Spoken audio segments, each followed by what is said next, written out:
What's up, everybody? Dark 1985. There's levels to this. All right, Bobby, listen to me. Sorry if there's a lot of background noise. I'm actually drying my clothes right now, so I'm actually drying and washing clothes right now. It's a double. It's a double. It's a washer and dryer combo. It's amazing. Anyways, listen. Stay focused. Listen.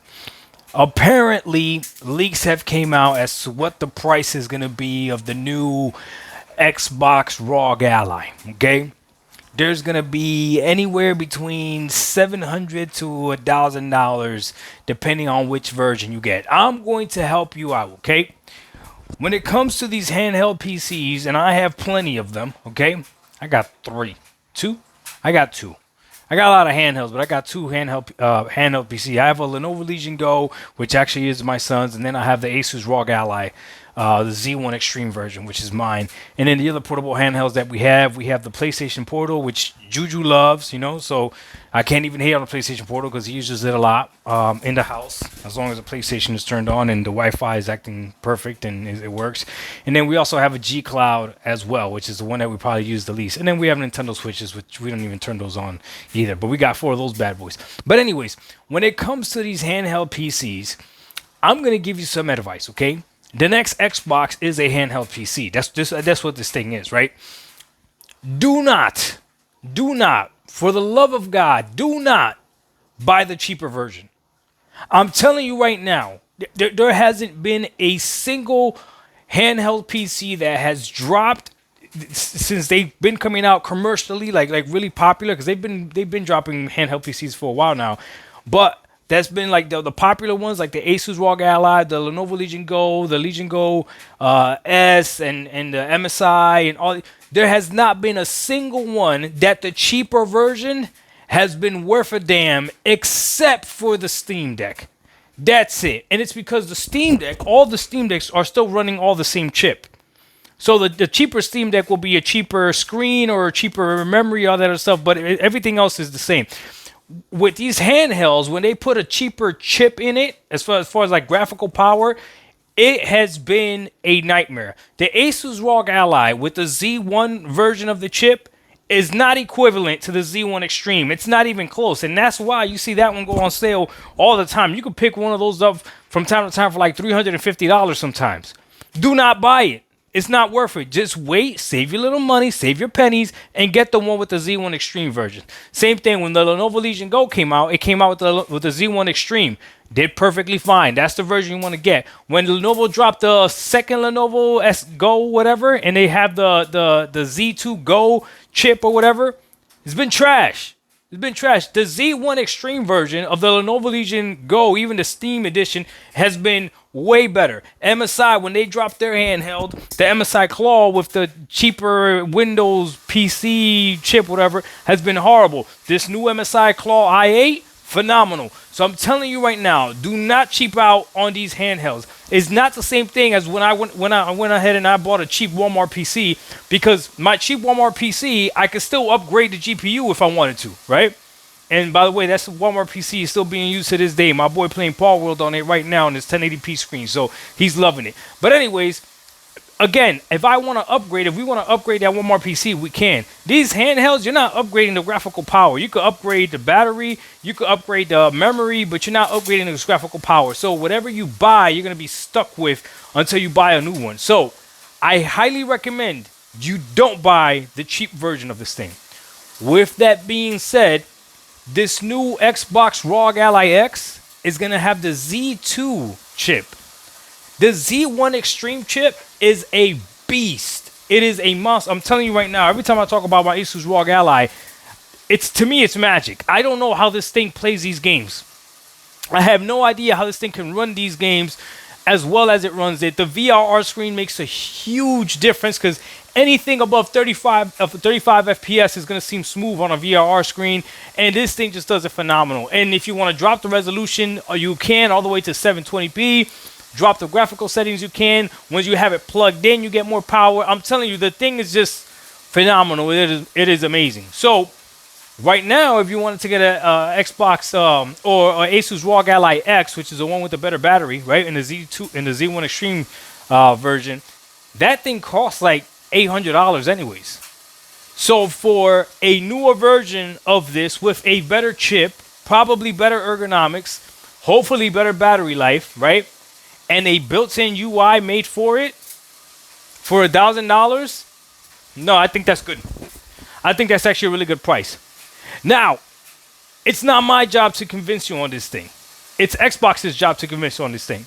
It's actually their job to convince me as well. It's their job and Asus' job to convince me as well. See, I haven't upgraded from my original Asus Rog Ally. So I have the Asus Rog Ally with the Z1 Extreme version. And like I tell you, I think this thing is magic. I love the thing, right? So Xbox has to propose to me or show me why I would upgrade to this thing before I upgrade to the Asus Rog Ally X. Because the only real complaint I have about my current Asus Rog Ally is the battery life. That's it. That's the only real complaint that I have. Everything that I've been wanting to play on this thing, it's been playing it flawlessly. And just in case there's a game that I can't play, let's just say there's a game that it won't run, whatever. Guess what? I'm subscribed to Game Pass Ultimate, so I'll play it on the cloud. I'm just being honest. It's not my preferred way to play a game, but if I wanted to play a game and then my Asus ROG Ally can't run it, I'll run it on the cloud.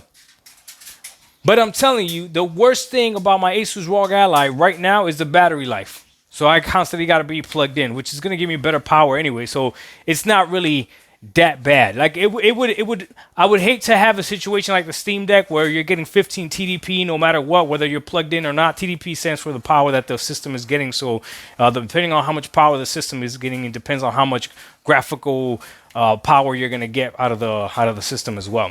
Whereas the Steam Deck is 15 TDP regardless whether you're plugged in or not. On the Asus ROG Ally, it's 30 TDP in turbo mode if you're plugged in. If you're unplugged, it's 25.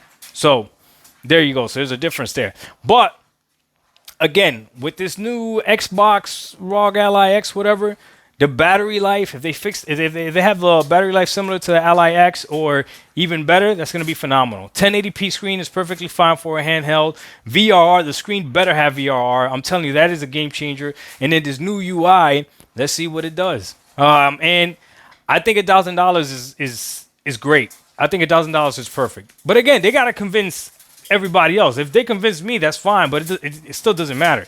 I'm still going to wait and see if it's $200 better than my current Asus ROG Ally. And that's up to them to be able to convince me on that. See, that's the beautiful thing about PC gaming, is that new hardware comes out and you're not going to be left behind. There's nothing that's going to be exclusive to this Xbox Ally X. Nothing. There's nothing that's going to be exclusive to this. So on your Asus ROG Ally, you're going to be able to run probably the majority of the games that are going to be on this thing until there's a game that's just too graphically demanding that your Asus ROG Ally won't be able to run. I'm telling you right now, Xbox going the way of PC is great for everyone. Except for those console gamers, those Xbox console gamers that have a huge Xbox digital library. Because, yeah, you're going to have to figure something out, man. I'm being honest with you. You're going to have to figure something out. And that could be difficult. I'll be honest with you. But, I don't know. You guys let me know what you think. I think that $1,000 is reasonable. Depending on what they show the upgrade is. If all this is, I'm going to say it right now. If all this is an Xbox or is an Asus ROG Ally X with different ergonomics, then obviously that's not worth it. But the Z2 Extreme chip should be way better than the Z1 Extreme. Because 2 is better than 1. Right? Is 1 2?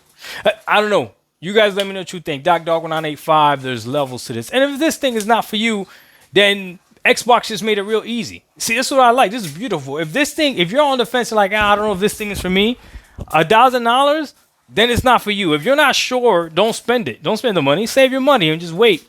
I've seen some people say it's probably better for you to wait and save a little bit more money and get yourself like a $1,500 PC. That's not a bad idea. If you're not a handheld gamer like that, that's not a bad idea. I do want to say this, though, because a lot of people don't know this, okay? You're going to be able to dock this thing. I saw some people, like, they showed it being docked, and some people were like, oh my God, I didn't know that you could dock it. Yes, every single handheld right now you can dock, except for like the Nintendo Switch Lite. But the Steam Deck, you can dock it and put it on a TV. The Asus ROG Ally, you can dock it right now, put it on a TV. The Lenovo Legion Go, you can dock it and put it on a TV. You can dock all these consoles and then connect an external controller to it. So that's a thing. I don't know why they don't promote that anymore, but it is a thing. The question is, though, if you got a 4K TV and this thing is meant to play games at 1080p, that is going to be a huge difference, and you will be able to tell the difference. But that's neither here or there. There's also other things like external GPUs that you'll be able to connect to this. So imagine you buy an Xbox ROG Ally X, and then your next purchase is an external GPU that has like a 4090 in it or a 5080 in it.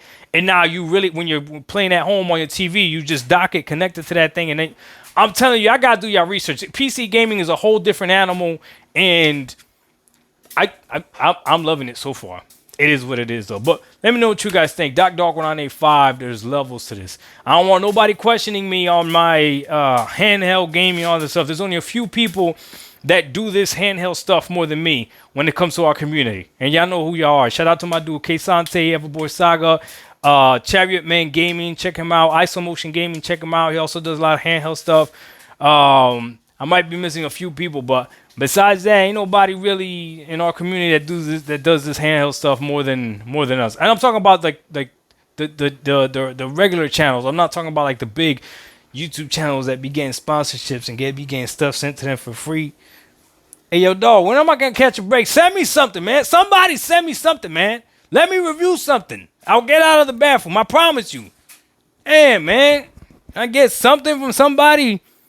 It's crazy. DocDog1985, there's levels to this. I should probably edit that out. That's gonna sound desperate.